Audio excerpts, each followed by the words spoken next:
हर हर महादेव भक्तों, आज की यह कथा आपके जीवन में नई प्रेरणा और भक्ति का प्रकाश ला सकती है। पिछले वीडियो में हमने जाना कि भगवान शिव के शक्ल और निष्कल स्वरूप क्या हैं और कैसे पंचकृत सृष्टि, स्थिति, संहार, तिरोभाव और अनुग्रह पूरे ब्रह्मांड को संचालित करते हैं। हमने प्रणव मंत्र ओम और पंचाक्षर मंत्र ओम नमः शिवाय की महिमा को भी समझा, जो साधक को सीधे शिव तत्व से जोड़ते हैं। इसके साथ ही शिवलिंग पूजा का वास्तविक रहस्य, मोक्ष का मार्ग और सदाचार का महत्व भी जाना। भगवान शिव ने स्पष्ट किया कि केवल बाहरी पूजा नहीं, बल्कि भीतर की शुद्धता ही वास्तविक साधना है। अब इस दिव्य कथा में हम अग्नि यज्ञ, देव यज्ञ और ब्रह्म यज्ञ का रहस्य जानेंगे। साथ ही समझेंगे कि भगवान शिव ने 7 वरों की रचना क्यों की और अलग अलग दिनों में देव पूजन से क्या फल प्राप्त होते हैं। हम देव प्रतिमा पूजन विधि, नववेद, तिथि, नक्षत्रों का प्रभाव, शिवलिंग का वैज्ञानिक रहस्य, ओमकार और पंचाक्षर मंत्र की महिमा, शिवलोक के अद्भुत वैभव, भस्म धारण के रहस्य और शिवधाम के गुण ज्ञान को भी विस्तार से समझाएंगे। इस कथा का सबसे बड़ा संदेश यही है कि धर्म केवल कर्मकांड नहीं, बल्कि आत्मा को शुद्ध करने का मार्ग है। आप सभी का स्वागत है हमारे चैनल आध्यात्मिक दुनिया में। अगर आप भी शिव महापुराण, सनातन धर्म और महादेव के दिव्य रहस्यों को गहराई से समझना चाहते हैं, तो अभी चैनल को सब्सक्राइब करें। जब भगवान शिव ने ब्रह्मा और विष्णु को अपने शक्ल और निष्कल स्वरूप, पंचकृत, प्रणव मंत्र और मोक्ष का गूढ़ ज्ञान प्रदान किया, तब संपूर्ण देवसभा में एक अद्भुत शांति व्यक्त हो गई। अब वहाँ किसी प्रकार का भ्रम या अहंकार नहीं था।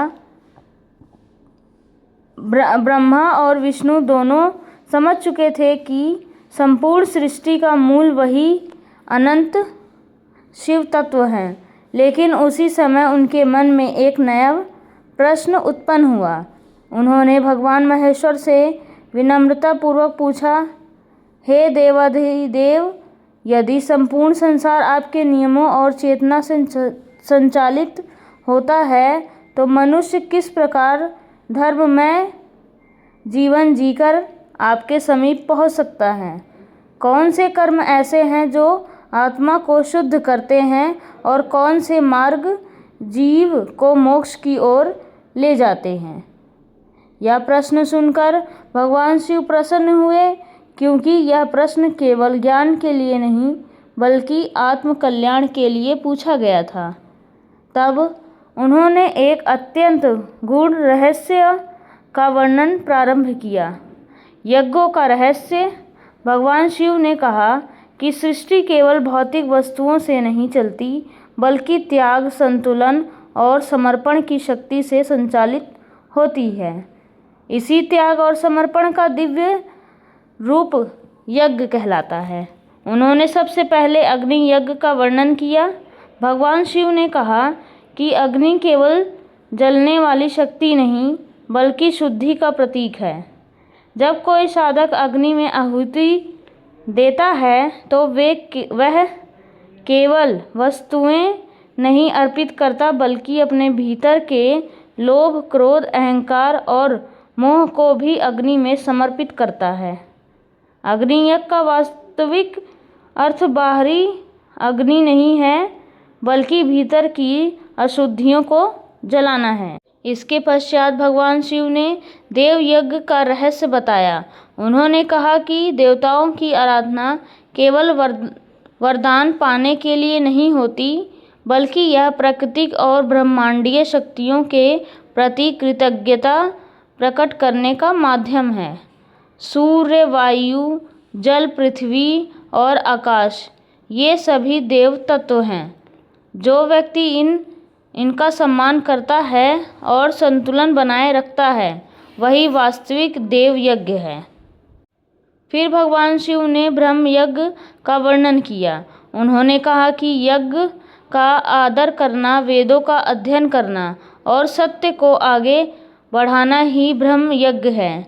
जो व्यक्ति ज्ञान प्राप्त करके उसे समाज के कल्याण में लगाता है, वही इस यज्ञ का वास्तविक अधिकारी है। ब्रह्मा और विष्णु यह सब सुनकर अत्यंत प्रभावित हुए। उन्होंने समझा कि यज्ञ केवल वैदिक कर्मकांड नहीं, बल्कि जीवन को संतुलित और पवित्र बनाने का मार्ग है। इसी समय भगवान शिव ने एक और रहस्य का उद्घाटन किया, सातों वरों की उत्पत्ति। उन्होंने कहा कि यह केवल गणना नहीं, बल्कि चेतना का प्रवाह है। प्रत्येक वर एक विशेष ऊर्जा का प्रतिनिधित्व करता है। रविवार सूर्य की शक्ति का प्रतीक है, सोमवार चंद्र और शिव की शक्ति का, मंगलवार शक्ति और साहस का, बुधवार बुद्धि का, गुरुवार ज्ञान का, शुक्रवार समृद्धि और प्रेम का तथा शनिवार कर्म और न्याय का प्रतीक है। भगवान शिव ने बताया कि यदि मनुष्य इन वरों के अनुसार साधना और देव पूजन करे तो उसे विशेष फल प्राप्त होते हैं। सोमवार का दिन विशेष रूप से शिव आराधना के लिए श्रेष्ठ माना गया है, क्योंकि इस दिन मन की चंचलता शांत होकर ध्यान में स्थिर होने लगती है। उन्होंने यह भी स्पष्ट किया कि देव पूजन का उद्देश्य केवल इच्छा पूर्ति नहीं होना चाहिए। यदि मनुष्य केवल भौतिक लाभ के लिए पूजा करता है तो उसका फल सीमित रहता है, लेकिन यदि वही पूजा श्रद्धा और आत्मशुद्धि के भाव से किया जाए तो वह साधना बन जाती है। इसके पश्चात भगवान शिव ने देश, काल और पात्र का महत्व बताया। उन्होंने कहा कि हर कर्म का फल केवल कर्म पर निर्भर नहीं करता, बल्कि समय, स्थान और पवित्रता पर भी निर्भर करता है। सही समय पर किया गया दान और पूजा अत्यंत फलदायी होती है, जबकि बिना श्रद्धा के किया गया बड़ा से बड़ा कर्म भी अधूरा रह जाता है। भगवान शिव ने आगे समझाया कि दान केवल वस्तुओं का नहीं होता, ज्ञान दान, समय दान, करुणा और सेवा भी महान दान है। जो व्यक्ति दूसरों के दुख को कम करने का प्रयास करता है, वही वास्तविक रूप से धर्म का पालन करता है। जैसे जैसे भगवान शिव यह दिव्य ज्ञान दे रहे थे, वैसे वैसे संपूर्ण वातावरण बदलता जा रहा था। देवता, ऋषि और गंधर्व सभी उस ज्ञान को आत्मसात कर रहे थे। ब्रह्मा और विष्णु के भीतर अब केवल विनम्रता और श्रद्धा का भाव रह गया था।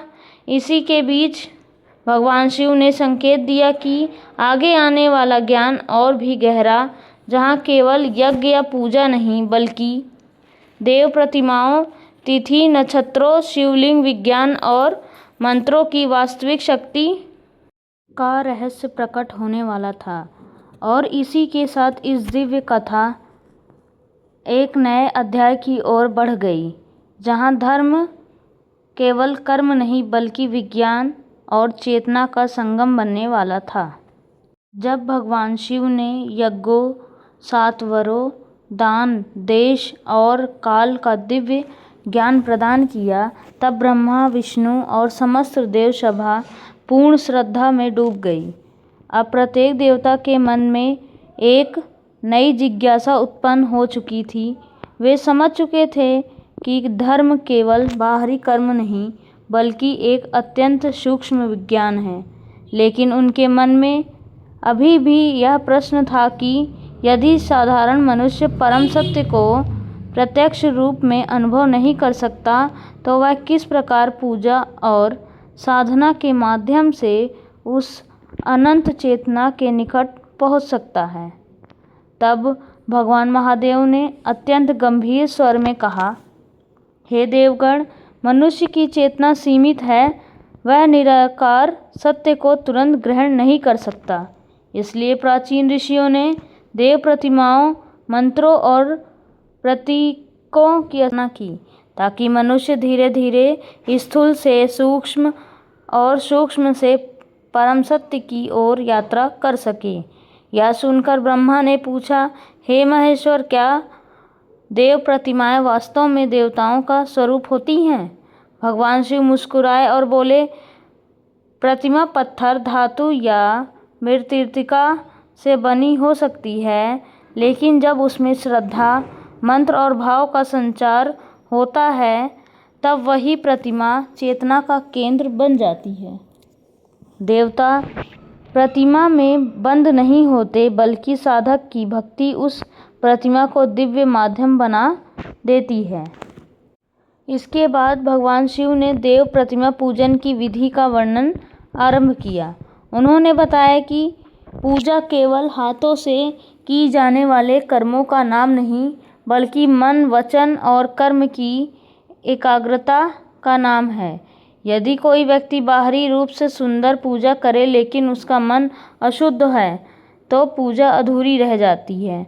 लेकिन यदि कोई साधारण भक्त भी सच्चे भाव से एक दीपक जलाए, तो वह देवताओं तक पहुंच जाता है। भगवान शिव ने समझाया कि प्रतिमा की स्थापना सदैव पवित्र स्थान पर करनी चाहिए।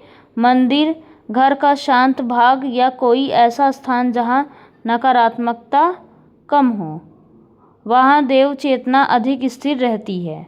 उन्होंने कहा कि पूजा का स्थान केवल बाहरी सफाई से नहीं, बल्कि आंतरिक शुद्धता से भी पवित्र होता है। फिर उन्होंने नववेद का रहस्य बताया। उन्होंने कहा कि देवताओं को भोजन अर्पित करना केवल परंपरा नहीं, बल्कि कृतज्ञता का प्रतीक है। जब मनुष्य अपने भोजन का पहला भाग ईश्वर को समर्पित करता है, तब उसके भीतर का अहंकार कम होने लगता है। वह समझने लगता है कि जो कुछ भी उसे प्राप्त हुआ है, वह केवल उसके प्रयास से नहीं, बल्कि ईश्वरीय कृपा से भी संभव होता है। भगवान शिव ने आगे कहा कि भोजन सात्विक होना चाहिए। ताजे फल, दूध, घी, शहद, अन्न और पवित्र जल देवताओं को प्रिय होते हैं। लेकिन उन्होंने यह भी स्पष्ट किया कि भगवान को वस्तुओं से अधिक भाव प्रिय हैं। यदि कोई निर्धन भक्त केवल जल भी अर्पित करे श्रद्धा से, तो वह भी उतना ही स्वीकार्य कार्य है जितना किसी राजा का विशाल भोग। इसके बाद भगवान शिव ने तिथि और नक्षत्रों का रहस्य समझाया। उन्होंने कहा कि समय केवल दिन और रात का कर्म नहीं है, बल्कि ऊर्जा का प्रवाह है। प्रत्येक तिथि और नक्षत्र का एक विशिष्ट प्रभाव होता है। कुछ तिथियां साधना के लिए अत्यंत श्रेष्ठ होती हैं, जबकि कुछ तिथियां आत्मसंयम और मौन के लिए उपयुक्त मानी जाती हैं। उन्होंने विशेष रूप से सोमवार प्रदोष और महाशिवरात्रि का महत्व बताया। भगवान शिव ने कहा कि इन समयों में ब्रह्मांडीय ऊर्जा अत्यंत सूक्ष्म और शक्तिशाली होती है। यदि कोई साधक इन दिनों में मंत्र जाप, ध्यान और शिव पूजन करे, तो उसकी चेतना शीघ्र जागृत होने लगती है। फिर भगवान शिव ने नक्षत्रों का गुण रहस्य प्रकट किया। उन्होंने कहा कि संपूर्ण आकाश केवल तारों का समूह नहीं, बल्कि चेतना का जाल है। प्रत्येक नक्षत्र पृथ्वी और मनुष्य की मानसिक अवस्था पर प्रभाव डालता है। ऋषियों ने इन्हीं प्रभावों को समझकर साधना और यज्ञ के उपयुक्त समय निर्धारित किए थे। यह सुनकर विष्णु ने पूछा, हे महादेव, यदि समय और नक्षत्र इतने प्रभावशाली हैं, तो क्या मनुष्य अपने भाग्य को बदल सकता है? भगवान शिव बोले, भाग्य पत्थर पर लिखी हुई रेखा नहीं है। मनुष्य का कर्म, उसकी चेतना और उसका संकल्प समय की ऊर्जा को बदल सकता है। जो व्यक्ति जागरूक होकर धर्म और साधना करता है, वही धीरे धीरे अपने जीवन की दिशा बदल देता है। इसके पश्चात भगवान शिव ने शिवलिंग के वैज्ञानिक स्वरूप का महान रहस्य प्रकट किया। यह सुनते ही संपूर्ण सभा गंभीर हो गई। भगवान शिव बोले, शिवलिंग केवल पूजा की वस्तु नहीं बल्कि संपूर्ण ब्रह्मांड का प्रतीक है। इसका गोलाकार आधार शक्ति का प्रतिनिधित्व करता है और ऊपर उठा हुआ लिंग चेतना का। जब शक्ति और चेतना एक हो जाते हैं तभी सृष्टि का संतुलन बनता है। उन्होंने कहा कि शिवलिंग का आकार संयोग नहीं है, यह ऊर्जा के प्रभाव को स्थिर करने वाला दिव्य रूप है। प्राचीन ऋषियों ने ध्यान और योग के माध्यम से अनुभव किया था कि यह स्वरूप ब्रह्मांडीय ऊर्जा को केंद्रित करता है। इसलिए यहाँ शिवलिंग स्थापित होता है वहाँ एक विशेष आध्यात्मिक कंपन उत्पन्न होने लगा। भगवान शिव ने आगे कहा कि शिवलिंग का अभिषेक केवल धार्मिक परंपरा नहीं बल्कि ऊर्जा संतुलन की प्रक्रिया है। जल मन की शांति का प्रतीक है, दूध पवित्रता का, शहद मधुरता का और बेलपत्र संतुलन का। जब वे वस्तुएं शिवलिंग पर अर्पित की जाती हैं तो साधक का मन भी धीरे धीरे संतुलित होने लगता है। फिर उन्होंने कहा कि जो व्यक्ति शिवलिंग को केवल पत्थर समझता है वह उसके वास्तविक रहस्य को नहीं जानता। शिवलिंग उस अनंत ब्रह्मांडीय स्तंभ का प्रतीक है जिसका न आदि है न अंत। वही अग्नि स्तंभ था जिसे ब्रह्मा और विष्णु खोज नहीं पाए। यह सुनते ही ब्रह्मा और विष्णु भाव विभोर हो गए। अब उन्होंने स्पष्ट रूप से अनुभव होने लगा कि शिव तत्व केवल दार्शनिक ज्ञान नहीं बल्कि संपूर्ण अस्तित्व का आधार है। इसके बाद भगवान शिव ने आगे कहा कि आने वाला ज्ञान और भी दुर्लभ होगा, जहाँ प्रणव ओम पंचाक्षर मंत्र शिवलोक के रहस्य और कालातीत चेतना का वर्णन होगा। उन्होंने संकेत दिया कि साधारण मनुष्य केवल पूजा से नहीं बल्कि मंत्र और चेतना के जागरण से शिवलोक तक पहुंच सकता है। और इसी रहस्यपूर्ण संकेत के साथ देवसभा अगले अध्याय की प्रतीक्षा में शांत हो गई। जब महादेव ने देव प्रतिमा पूजन, तिथि नक्षत्रों और शिवलिंग विज्ञान का अद्भुत रहस्य प्रकट किया तब संपूर्ण देवसभा विस्मय और श्रद्धा से भर उठी। अब तक ब्रह्मा और विष्णु यह समझ चुके थे कि शिव केवल किसी एक लोक या रूप के देवता नहीं बल्कि संपूर्ण ब्रह्मांड की मूल चेतना है। किंतु उनके भीतर अभी भी एक जिज्ञासा शेष थी। यदि शिव तत्व इतना अनंत और अगम्य है तो साधारण जीव उस तक कैसे पहुंच सकता है? कौन सा मार्ग ऐसा है जो मनुष्य को जन्म मरण के बंधन से निकालकर शिव के कालातीत लोक तक पहुंचा देगा? तब शिव ने गंभीर किंतु करुणामय स्वर में कहा, हे देवगण, संपूर्ण ब्रह्मांड ध्वनि से उत्पन्न हुआ है। जब शब्द समाप्त हो जाते हैं वहीं से सत्य आरंभ होता है। लेकिन उस सत्य तक पहुंचने का द्वार भी ध्वनि ही है। वही अधिध्वनि प्रणव है जिसे ऋषियों ने ओम के रूप में अनुभव किया। जैसे ही भगवान शिव ने ओम का उच्चारण किया संपूर्ण दिशा दिव्य कंपन से भर उठी। ऐसा प्रतीत हुआ मानो स्वयं आकाश, पृथ्वी और समय उस ध्वनि में विलीन हो गए हों। देवताओं के हृदय में एक अनोखी शांति उतरने लगी। ब्रह्मा और विष्णु ने अनुभव किया कि यह कोई साधारण ध्वनि नहीं है बल्कि संपूर्ण सृष्टि की मूल तरंग है। भगवान शिव बोले, ओम केवल एक अक्षर नहीं बल्कि संपूर्ण अस्तित्व का सार है। इसका आ सृष्टि का प्रतीक है, उ पालन का और मा संहार का। इन तीनों के परे जो मौन है वही परम शिव है। इसलिए जो साधक प्रणव का ध्यान करता है वही धीरे धीरे स्वयं को ब्रह्मांडीय चेतना से जोड़ने लगता है। इसके बाद भगवान शिव ने प्रणव के सूक्ष्म और स्थूल स्वरूप का रहस्य बताया। उन्होंने कहा कि सूक्ष्म रूप ओमकार है, जिसे केवल ध्यान और अनुभूति से समझा जा सकता है, लेकिन साधारण जीव के लिए स्थूल रूप आवश्यक है। इसलिए पंचाक्षर मंत्र ओम नमः शिवाय प्रकट हुआ। यह सुनते ही देवसभा में गहरा मौन छा गया। भगवान शिव ने आगे कहा, यह पंचाक्षर मंत्र केवल शब्दों का समूह नहीं बल्कि पंच तत्वों की शक्ति है। ना पृथ्वी का, माँ जल का, शी अग्नि का, वा वायु का और या आकाश का प्रतीक है। जब साधक इस मंत्र का जाप करता है तो उसके भीतर के पंच तत्व संतुलित होने लगते हैं।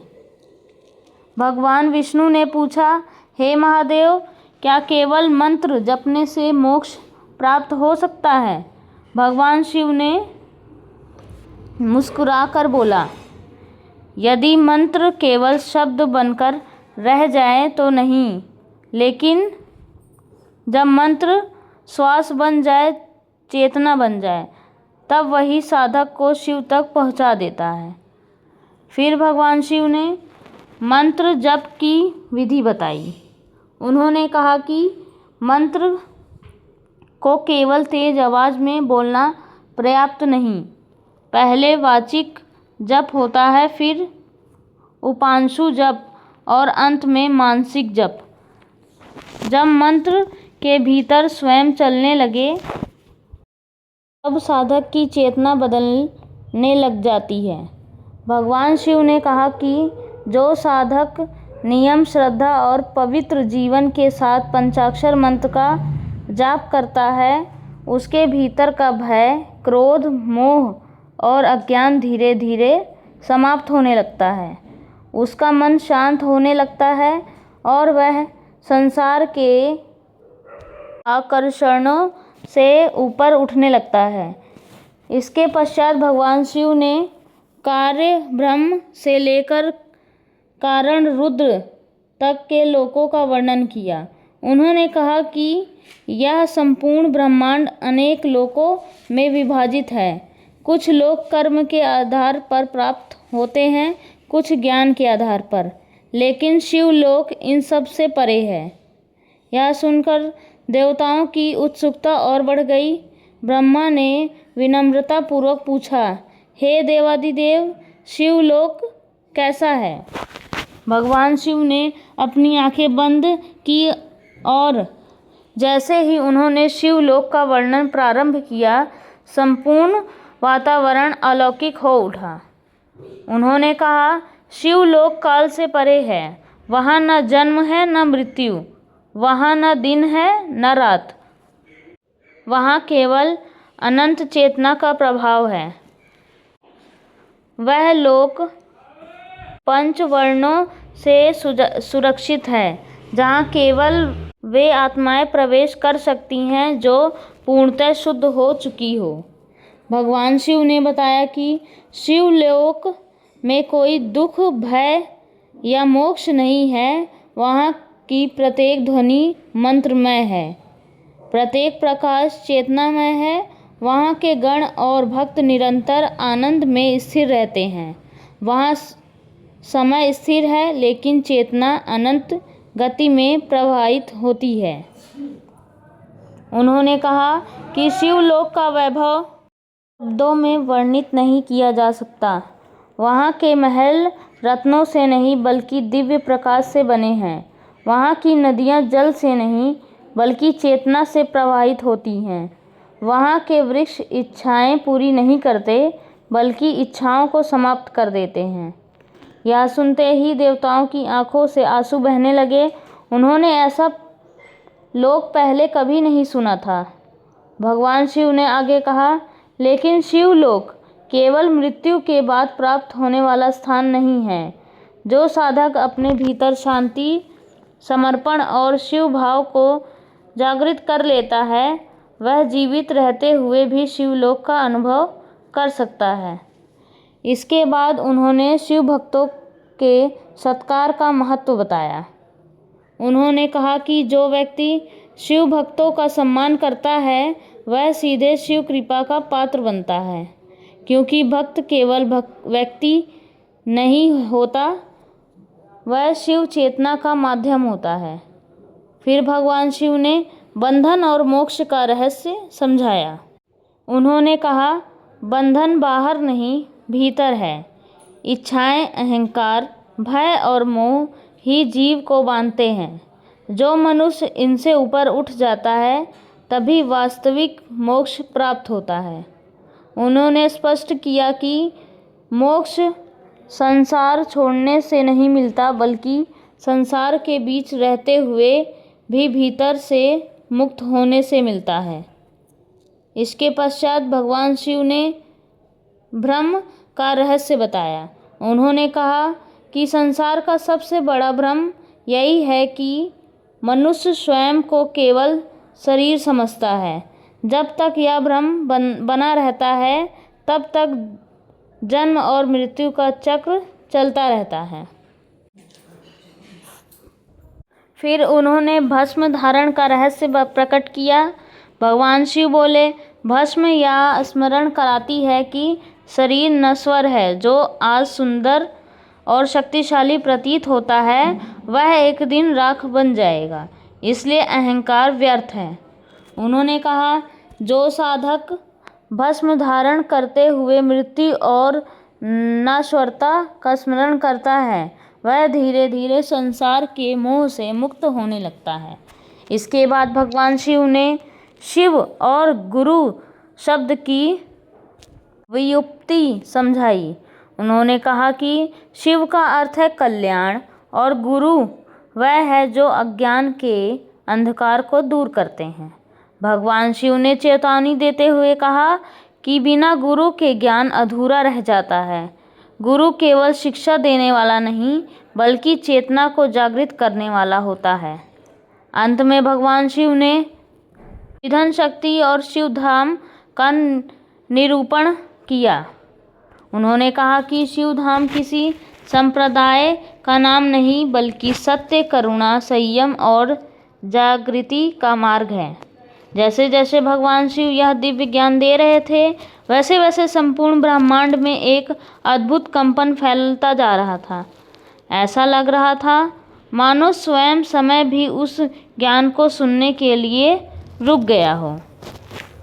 और तब भगवान शिव ने संकेत दिया कि आगे आने वाला ज्ञान साधारण ज्ञान नहीं होगा।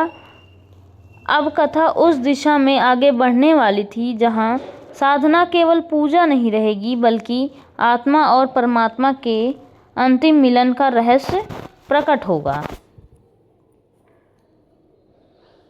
जब भगवान महादेव ने प्रणव ओम पंचाक्षर मंत्र शिवलोक के अनिर्वचनीय वैभव और भस्म धारण का रहस्य प्रकट किया, तब संपूर्ण देवसभा दिव्य मौन में डूबी गई। ऐसा प्रतीत हो रहा था मानो प्रत्येक देवताओं के भीतर कई गहरा द्वार खुल चुका हो। ब्रह्मा और विष्णु अब केवल ज्ञान नहीं सुन रहे थे, बल्कि उसे अनुभव करने लगे थे। फिर भी उनके भीतर एक अत्यंत सूक्ष्म प्रश्न शेष था। यदि शिवलोक इतना दिव्य और कालातीत है, तो साधारण जीव जो मोह, भय और कर्मों के बंधन में जुड़ा हुआ है, वह उस अवस्था तक कैसे पहुँचे? तब भगवान शिव ने अत्यंत गंभीर स्वर में कहा, हे देवगण, संसार में सबसे बड़ा रहस्य बंधन और मोक्ष का है। जब तक जीव यही नहीं समझता कि उसे बांधने वाली शक्ति क्या है, तब तक वह मुक्त नहीं हो सकता। यह सुनते ही संपूर्ण वातावरण गंभीर हो गया। भगवान शिव ने आगे कहा, जीव को बांधने वाली कई बाहरी जंजीर नहीं होती, उसका अपना मन ही उसका सबसे बड़ा बंधन है। इच्छाएं, भय, मोह, क्रोध, लोभ और अहंकार, ये ही वे अदृश्य बंधन हैं जो आत्मा को जन्म और मृत्यु के चक्र में बांधे रखते हैं। भगवान विष्णु ने विनम्रता से पूछा, हे महादेव, यदि मन ही बंधन है तो क्या मनुष्य संसार छोड़कर ही मुक्त हो सकता है? भगवान शिव मुस्कुराए और बोले, नहीं, संसार को छोड़ना मोक्ष नहीं है। यदि कोई वन में चला जाए लेकिन उसके भीतर इच्छाएं जीवित हों तो वह वहाँ भी बंधा रहेगा, और यदि कोई संसार के बीच रहकर भी भीतर से शांत और शक्त हो जाए, वही वास्तविक मुक्त है। यह सुनकर देवताओं के मन में आश्चर्य उत्पन्न हुआ, क्योंकि अब तक वे मोक्ष को किसी दूर लोक की प्राप्ति समझते थे। लेकिन भगवान शिव ने स्पष्ट कर दिया कि मोक्ष कोई स्थान नहीं बल्कि चेतना की अवस्था है। इसके बाद भगवान शिव ने आत्मा और शरीर का रहस्य बताया। उन्होंने कहा, शरीर मिट्टी, जल, अग्नि, वायु और आकाश से बना हुआ है। यह नश्वर है, लेकिन आत्मा न जन्म लेती है न मरती है। जो स्वयं को केवल शरीर मानता है वही भय और दुख में जीता है। उन्होंने कहा, जब मनुष्य यह समझ लेता है कि वह केवल शरीर नहीं बल्कि शुद्ध चेतना है, तभी उसके भीतर वास्तविक जागृति प्रारंभ होती है। फिर भगवान शिव ने ब्रह्म का गहन रहस्य बताया। उन्होंने कहा कि संसार का सबसे बड़ा भ्रम मैं और मेरा का भाव है। मनुष्य अपने धन, संबंधों, शरीर और नाम को अपना मानता है, लेकिन मृत्यु के क्षण सब कुछ छूट जाता है। जो चीज़ कभी अस्थायी थी ही नहीं, उसके लिए पूरा जीवन संघर्ष करना ही अज्ञान है। भगवान शिव ने उदाहरण देते हुए कहा, जिस प्रकार स्वप्न में मनुष्य अनेक घटनाएं देखता है और जागने पर समझ जाता है कि वह सब मिथ्या था, उसी प्रकार आत्मज्ञान होने पर संसार का मोह भी समाप्त हो जाता है। यह सुनकर ब्रह्मा और विष्णु दोनों अत्यंत विनम्र हो गए और उन्होंने यह अनुभव किया कि संपूर्ण सृष्टि वास्तव में एक दिव्य लीला है। इसके पश्चात भगवान शिव ने शिव धाम का निरूपण प्रारंभ किया। उन्होंने कहा, शिव धाम केवल पूजा पाठ या कर्म कांड नहीं है। शिव धाम वह मार्ग है जो जीव को अंधकार से प्रकाश की ओर ले जाए। उन्होंने शिव धाम के मुख्य 4 आधार बताए: सत्य, करुणा, संयम और जागृति। भगवान शिव बोले, जो सत्य का पालन करता है वह धीरे धीरे भय से मुक्त हो जाता है। जो करुणा को अपनाता है उसके भीतर क्रोध और हिंसा समाप्त होने लगती है। जो संयम में रहता है उसका मन स्थिर होने लगता है, और जो जागृति प्राप्त कर लेता है वह संसार के भ्रम को पहचान लेता है।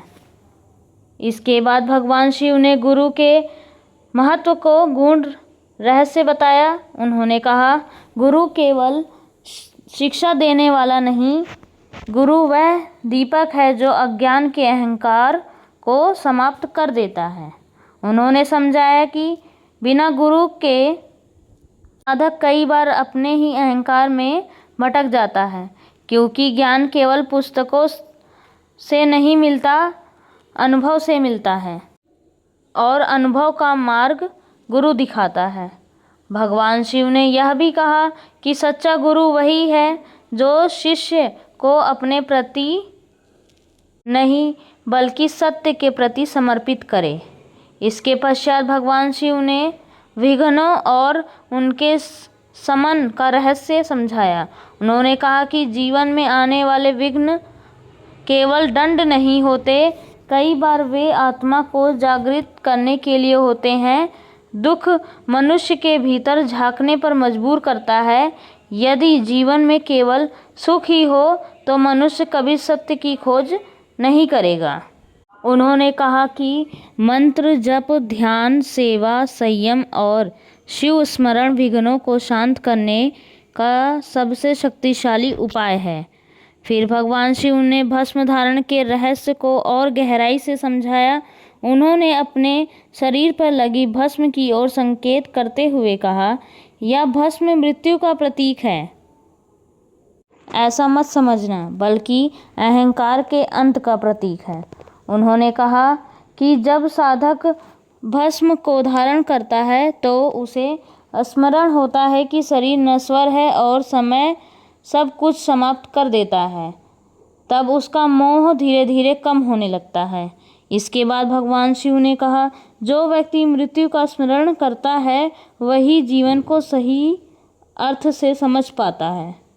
देवताओं के मन में अब एक गहरी शांति आ चुकी थी। वे अनुभव कर रहे थे कि यह ज्ञान केवल देवताओं के लिए नहीं बल्कि संपूर्ण मानवताओं के लिए है। फिर भगवान शिव ने शिव पूजन की आंतरिक विधि समझाई। उन्होंने कहा, सच्ची पूजा केवल मंदिरों में नहीं होती। जब मन शांत हो जाए, जब वाणी मधुर हो जाए, जब कर्म पवित्र हो जाएं, वहीं से वास्तविक पूजा प्रारंभ होती है। उन्होंने कहा कि यदि कोई व्यक्ति प्रतिदिन केवल कुछ क्षण भी पूर्ण श्रद्धा से ओम नमः शिवाय का जाप करे तो उसका मन धीरे धीरे परिवर्तित होने लगता है। इसके पश्चात भगवान शिव ने एक अत्यंत रहस्यमयी बात कही। जिस दिन साधक अपने भीतर और बाहर किसी प्रकार का भेद देखना बंद कर देता है, उसी दिन शिव उसके भीतर प्रकट हो जाते हैं। यह सुनते ही संपूर्ण सभा भाव विभोर हो उठी। ब्रह्मा और विष्णु दोनों ने भगवान शिव के चरणों में प्रणाम करते हुए कहा, हे महादेव, अब हमें ज्ञात हो गया है कि वास्तविक विज्ञान संसार पर नहीं बल्कि स्वयं पर प्राप्त करनी होती है। भगवान शिव मुस्कुराए और बोले, जो स्वयं पर विजय प्राप्त कर लेता है वही वास्तव में मुक्त होता है। तब संपूर्ण ब्रह्मांड में ओम नमः शिवाय की दिव्य ध्वनि गूंज उठी। ऐसा प्रतीत हो रहा था मानो स्वयं समय भी उस मंत्र में विलीन हो गया। लेकिन भगवान शिव ने संकेत दिया कि अभी अंतिम रहस्य शेष है, जहां आत्मा और परमात्मा के बीच का अंतर पूरी तरह से समाप्त हो जाए और शिव तत्व का परम सत्य प्रकट हो। जब भगवान महादेव ने बंधन और मोक्ष का गहन रहस्य, शिव धाम का दिव्य स्वरूप और आत्मा की वास्तविकता जागृत का ज्ञान प्रदान किया, तब संपूर्ण देव सभा आलोकित और शांति में डूब गई। अब वहाँ किसी प्रकार का संशय नहीं था। ब्रह्मा, विष्णु, ऋषि और देवगण अनुभव कर रहे थे कि वे केवल कथा नहीं सुन रहे थे बल्कि स्वयं चेतना के गहनतम रहस्य के साक्षी बन रहे थे। लेकिन तभी भगवान विष्णु ने अत्यंत विनम्र स्वर में पूछा, हे महादेव, यदि जीव स्वयं को पहचान ले और बंधनों से मुक्त हो जाए तब उसकी अंतिम अवस्था क्या होती है? क्या वह शिव लोक में निवास कर सकता है या स्वयं शिव में विलीन हो जाता है? यह सुनकर संपूर्ण सभा पुनः गंभीर हो गई, क्योंकि यह प्रश्न केवल मोक्ष का नहीं बल्कि अस्तित्व के अंतिम सत्य का था। भगवान शिव कुछ क्षण मौन रहे। उनके मुखमंडल पर अद्भुत करुणा और दिव्य तेज एक साथ प्रकट हो गया था। फिर उन्होंने धीरे धीरे कहा, हे विष्णु, जब तक जीव स्वयं को अलग मानता है तब तक वह यात्रा में है, लेकिन जिस क्षण उसका मैं समाप्त हो जाता है उसी क्षण वह समझ लेता है कि वह कभी शिव से अलग था ही नहीं। यह सुनते ही देवताओं के भीतर एक दिव्य कंपन उत्पन्न हुआ। भगवान शिव ने आगे कहा, आत्मा और परमात्मा का संबंध नदी और समुद्र के समान है।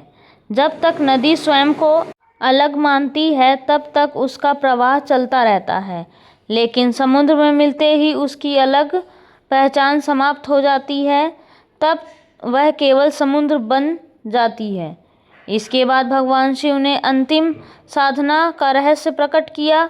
उन्होंने कहा कि साधना का उद्देश्य केवल सिद्धियां प्राप्त करना नहीं, बल्कि यदि कोई साधक शक्ति, प्रसिद्धि या चमत्कारों में उलझ जाए तो उसका वह मार्ग से भटक सकता है। वास्तविक साधना वह है जो साधक के भीतर के अहंकार को समाप्त कर दे। भगवान शिव बोले, सबसे कठिन युद्ध बाहरी नहीं, भीतर का होता है। संसार को जीतना सरल है, लेकिन स्वयं पर विजय प्राप्त करना अत्यंत कठिन। फिर उन्होंने ध्यान का रहस्य समझाया। उन्होंने कहा कि मनुष्य का मन निरंतर भटकता रहता है। वह कभी अतीत में जाता है, कभी भविष्य में, लेकिन जो साधक अपने मन को वर्तमान में स्थिर कर लेता है, वही धीरे धीरे परम शांति का अनुभव करने लगता है। भगवान शिव ने कहा कि ध्यान केवल आंखें बंद करने का नाम नहीं है। यदि भीतर विचारों का तूफान चल रहा हो तो बाहरी मौन व्यर्थ है। वास्तविक ध्यान वह है जहाँ मन धीरे धीरे शांत होकर चेतना में विलीन होने लगे। उन्होंने कहा, जब साधक मंत्र, श्वास और चेतना को एक कर देता है, तब उसके भीतर शिव तत्व जागृत होने लगता है। इसके पश्चात भगवान शिव ने काल का रहस्य बताया। उन्होंने कहा कि संपूर्ण संसार के अधीन है काल। पवित्र समुद्र, पर्वत, देवता, ग्रह और तारे सब समय के साथ बदलते रहते हैं, लेकिन एक तत्व ऐसा है जो काल से परे है, और वही शिव तत्व है। उन्होंने कहा, जो स्वयं को शरीर मानता है वही समय से डरता है, लेकिन जो स्वयं को चेतना समझ लेता है, उसके लिए जन्म और मृत्यु केवल परिवर्तन बन जाते हैं। यह सुनते ही ब्रह्मा और विष्णु के मन में गहरा वैराग्य उत्पन्न हुआ। उन्होंने अनुभव किया कि संपूर्ण सृष्टि वास्तव में परिवर्तनशील है। फिर भगवान शिव ने माया का रहस्य बताया। उन्होंने कहा कि माया बुरी नहीं है, माया वह शक्ति है जो सृष्टि को चलाती है। लेकिन जब जीव माया को ही अंतिम सत्य मान लेता है, तब वह बंधन में पड़ जाता है। उन्होंने उदाहरण देते हुए कहा, जैसे दर्पण में दिखाई देने वाला प्रतिबिंब वास्तविक नहीं होता, वैसे ही संसार भी चेतना का प्रतिबिंब है। जब तक मनुष्य प्रतिबिंब को सत्य मानता है, तब तक वह भ्रमित रहता है। इसके बाद भगवान शिव ने भक्ति और ज्ञान के संबंध का वर्णन किया। उन्होंने कहा कि केवल ज्ञान बिना भक्ति के कठोर हो जाता है, और केवल भक्ति बिना ज्ञान के अंधी हो सकती है। जब भक्ति और ज्ञान एक हो जाते हैं, तभी पूर्णतः प्राप्त होती हैं। भगवान शिव बोले, सच्चा भक्त वही है जो हर जीव में शिव को देखे। यदि कोई मंदिर में पूजा करे लेकिन मन में द्वेष रखे, तो उसकी साधना अधूरी है। इसके पश्चात भगवान शिव ने करुणा का महत्व बताया। उन्होंने कहा कि करुणा ही शिव तत्व का सबसे सुंदर रूप है। जो दूसरों के दुख को समझ सके, वही वास्तव में आध्यात्मिक है। उन्होंने कहा कि संसार में सबसे बड़ा तब दूसरों को क्षमा करना है, क्योंकि क्षमा अहंकार को तोड़ देती है। फिर भगवान शिव ने मृत्यु का अंतिम रहस्य प्रकट किया। यह सुनते ही संपूर्ण सभा मौन हो गई। भगवान शिव बोले, मृत्यु अंत नहीं है, मृत्यु केवल एक द्वार है। जिस प्रकार मनुष्य पुराने वस्त्र छोड़कर एक नए वस्त्र धारण करता है, उसी प्रकार आत्मा भी शरीर बदलती है। उन्होंने कहा कि जो व्यक्ति जीवन भर केवल संसार में उलझा रहता है, उसे मृत्यु भयावह प्रतीत होती है, लेकिन जो साधक सत्य को जान लेता है, उसके लिए मृत्यु केवल एक परिवर्तन रह जाती है। इसके बाद भगवान शिव ने शिव नाम की महिमा का वर्णन किया। उन्होंने कहा कि कलयुग में सबसे सरल साधना नाम स्मरण है। यदि कोई व्यक्ति सच्चे हृदय से ओम नमः शिवाय का जाप करता रहे तो धीरे धीरे उसका मन पवित्र होने लगता है। उन्होंने कहा कि मंत्र केवल ध्वनि नहीं, चेतना की कुंजी है। जैसे सही कुंजी ताले को खोल देती है, वैसे ही सही मंत्र आत्मा के भीतर छिपे द्वारों को खोल देता है। इसके पश्चात भगवान शिव ने अंतिम उपदेश दिया, जो व्यक्ति सत्य, करुणा, संयम और भक्ति के साथ जीवन जीता है, वही वास्तव में शिव मार्ग पर चलता है। उसे किसी भय की आवश्यकता नहीं, क्योंकि शिव स्वयं उसके रक्षक बन जाते हैं। यह सुनते ही देवताओं की आंखें आंसू से भरने लगी। ब्रह्मा और विष्णु दोनों ने अनुभव किया कि अब उनके भीतर कोई प्रश्न शेष नहीं रहा। तब भगवान शिव ने आंखें बंद की और संपूर्ण ब्रह्मांड में दिव्य प्रकाश फैलने लगा। ऐसा प्रतीत हुआ मानो समय, दिशा और आकाश सब एक ही चेतना में विलीन हो रहे हों। देवता ने देखा कि भगवान शिव का स्वरूप धीरे धीरे अनंत प्रकाश में परिवर्तित हो रहा है। वह प्रकाश किसी एक स्थान पर नहीं था, वह हर दिशा में फैल चुका था। तभी आकाश में दिव्य ध्वनि गूंजी, जो स्वयं को जान लेता है वही शिव को जान लेता है। यह सुनते ही संपूर्ण देवसभा समाधि जैसी अवस्था में पहुंच गई। लेकिन भगवान शिव का अंतिम रहस्य अविशेष था। अब वह रहस्य जहाँ कथा समाप्त नहीं होती, बल्कि स्वयं साधक के भीतर प्रारंभ होती है और इसी दिव्य संकेत के साथ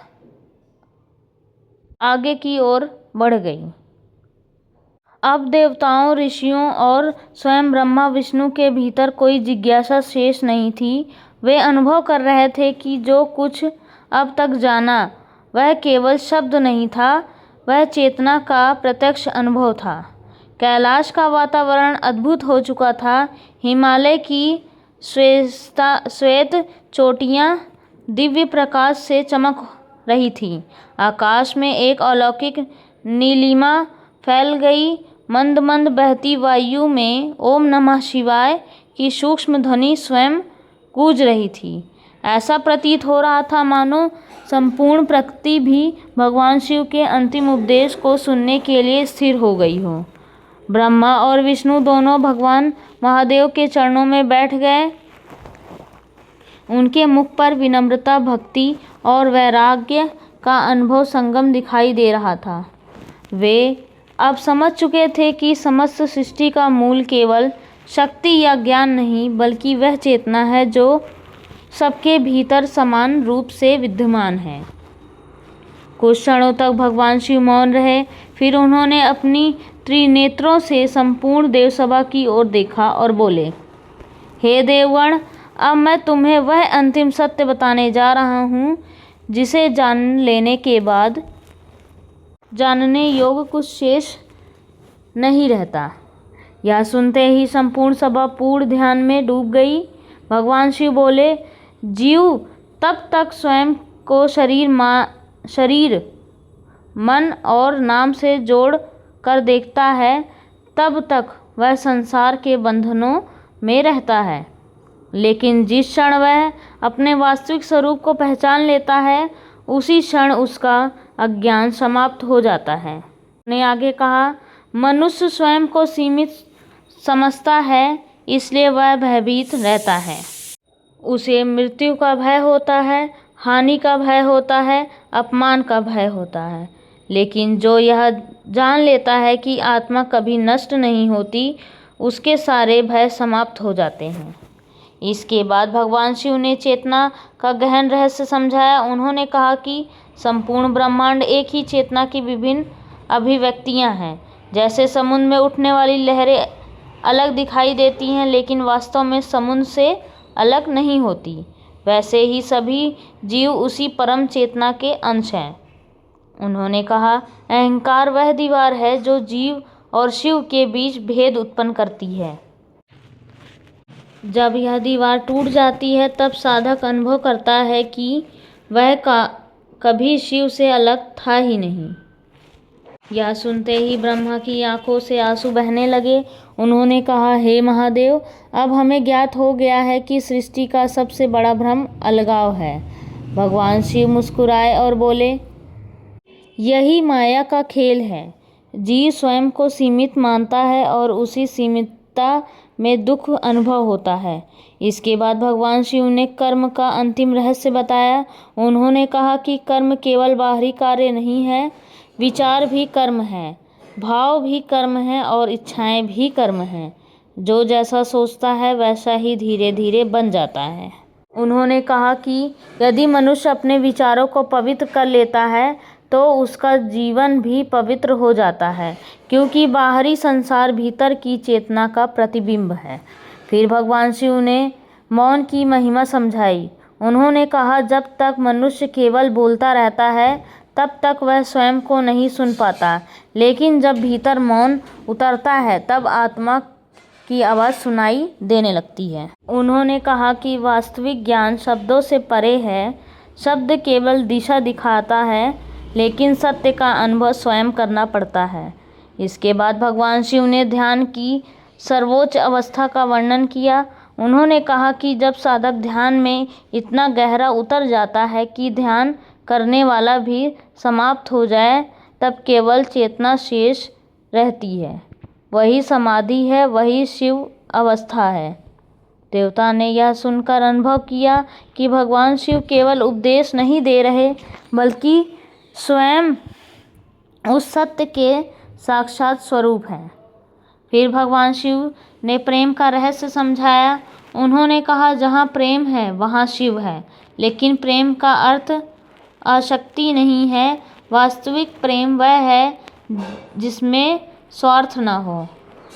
उन्होंने कहा कि संसार का अधिकांश प्रेम भय और अपेक्षाओं पर आधारित होता है। दिव्य प्रेम स्वतंत्र होता है, उसमें अधिकार नहीं, केवल समर्पण होता है। इसके बाद भगवान शिव ने समय का अंतिम रहस्य बताया। उन्होंने कहा, समय केवल शरीरों को बदलता है, आत्मा को नहीं। जो स्वयं को समय से परे पहचान लेता है वही वास्तव में अमर हो जाता है।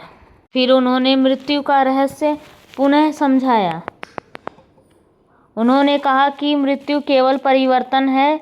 जैसे सूर्य अस्त होकर पुनः उदित होता है, वैसे ही आत्मा भी शरीर बदल लेती है। इसलिए मृत्यु से भयभीत होना अज्ञान है। उन्होंने कहा, जिसने जीव को सही ढंग से समझ लिया, उसके लिए मृत्यु उत्सव बन जाती है। यह सुनते ही संपूर्ण सभा भाव विभोर हो उठी। इसके पश्चात भगवान शिव ने अंतिम बार पंचाक्षर मंत्र का उच्चारण किया, ओम नमः शिवाय। जैसे ही यह ध्वनि गूंजी, संपूर्ण ब्रह्मांड दिव्य प्रकाश से भर उठा। देवताओं ने देखा कि पर्वत, नदियाँ, ग्रह, तारे और दिशाएं सब उस मंत्र की ऊर्जा में संप्रादातित होने लगी। फिर भगवान शिव ने, कलयुग में यही मंत्र जीवों का सबसे बड़ा सहारा होगा।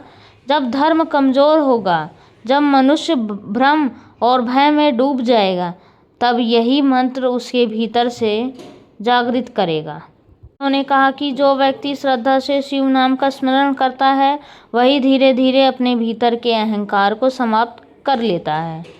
इसके बाद भगवान शिव ने अंतिम उपदेश दिया। धर्म का सार केवल इतना है, सत्य में जियो, करुणा रखो, संयम अपनाओ और हर जीव में शिव को देखो।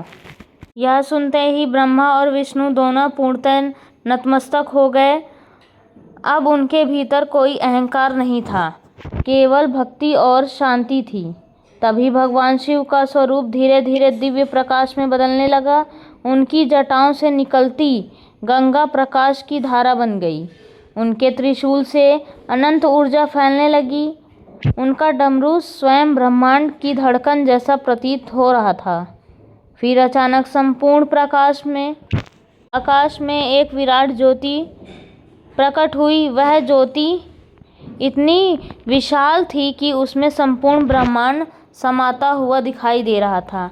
देवताओं ने देखा कि भगवान शिव उसी अनंत ज्योति में विलीन हो रहे हैं, लेकिन यह विलय अंत नहीं था, वह वास्तविक था। अब ऐसा लग रहा था कि मानो संपूर्ण सृष्टि ही शिव स्वरूप बन गई हो। उसी क्षण आकाशवाणी हुई, जो स्वयं को जान लेता है वही शिव है। यह सुनते ही संपूर्ण देव सभा समाधि में चली गई।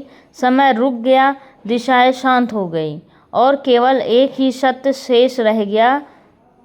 शिव ही आदि हैं, शिव ही अनंत हैं, शिव ही परम सत्य हैं। और इसी दिव्य अनुभूति के साथ यह महान शिव महापुराण रहस्य कथा पूर्ण हुई, लेकिन वास्तव में समाप्त नहीं हुई, क्योंकि शिव की कथा बाहर नहीं, अब हर साधक के भीतर प्रारंभ हो चुकी थी।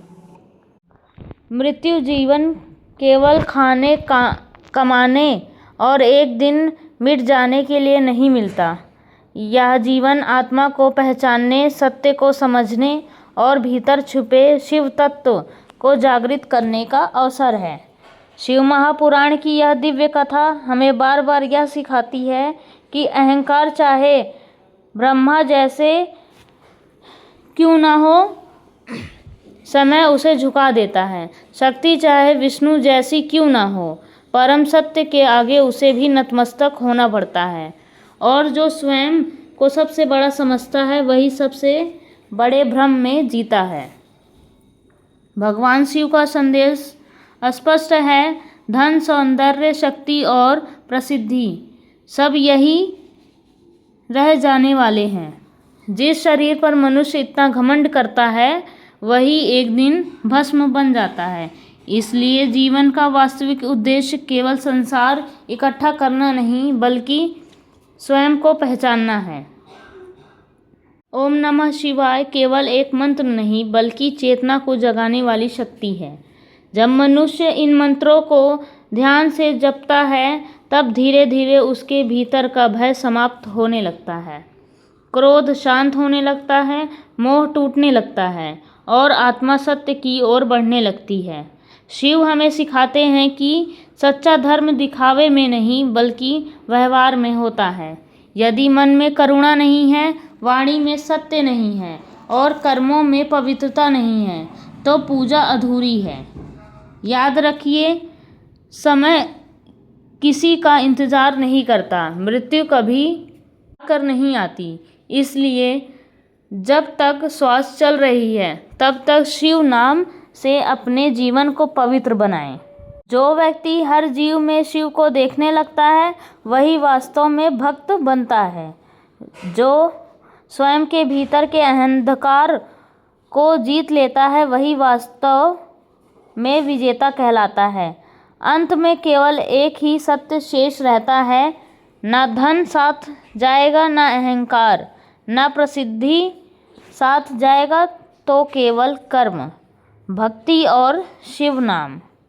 अगर आपको शिव महापुराण की यह दिव्य और रहस्यमयी कथा पसंद आई हो तो इस वीडियो को लाइक ज़रूर करें, क्योंकि आपका एक लाइक हमें ऐसी और गहरी सनातन कथाएं लाने की प्रेरणा देता है।